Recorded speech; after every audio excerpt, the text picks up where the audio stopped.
Hello friends, जय जगन्नाथ। आज आम मिक्स चाउमिन करिया को जाउचे।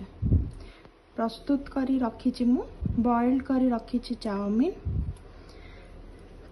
सॉस रे मु गोळेची चिल्ली सॉस 2 चम्मच, soya sauce 1 spoon, tomato sauce 2 spoon, vinegar 1 spoon आउ टिके हाफ स्पून चीनी ताको दे भल किना गोलाई रखी सॉस प्रस्तुत करी। तापर टिके गरम मसला, जेहेतु आम वेज चाउमिन करुचे, टिके गरम मसला, लंका गुंड और लुण को भी गोलाई मसला प्रस्तुत कर। बंधा कोबी, पियाज, ब्रोकोली, कैप्सिकम 3 प्रकार, जुकिनी और अदा रसुण कटा और लंका। चलते देखा एबे वेज चाउमिन केमती करिबा। प्रथमे गैस ऑन करी कढ़ी बसई चुली रे टिके तेल दबा। 2 ରୁ 3 स्पून तेल दबा। तेल टिके गरम होई आसिले सेथिरे आमे अदा रसुण कटा और लंका दबा। एबे आमे एतिकी भजा होइथिबो जतबे सेतबे आमे पियाज दबा।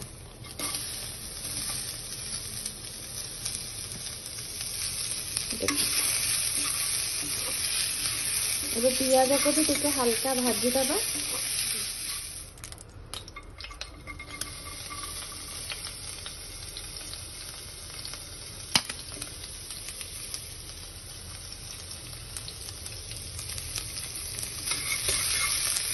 एबे टिके हाई आंचरे टिके भाजी।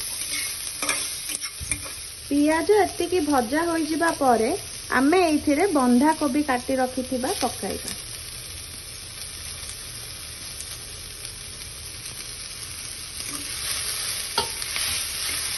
एबे आकु भी टिके भल के भाजी दबा। एबे आमे काटी रखिथिबा कैप्सिकम, जुकिनी और ब्रोकोली को भी पकाइबा।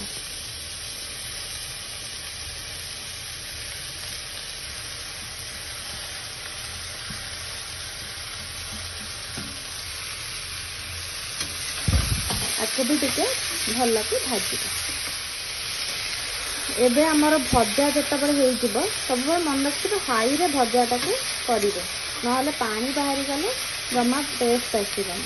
एबे हमें मसला जो मिसाई रखिते गरम मसला, लंका गुंड और लुण ताको आमे एबे पकाई गोलाइबा।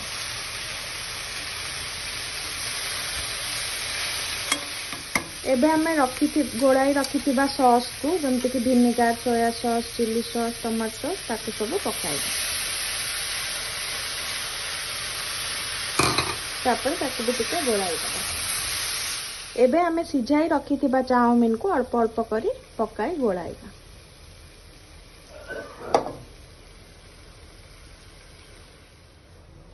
एबे देखंतु हमर वेज चाउमिन टी प्रस्तुत होई सारी छी।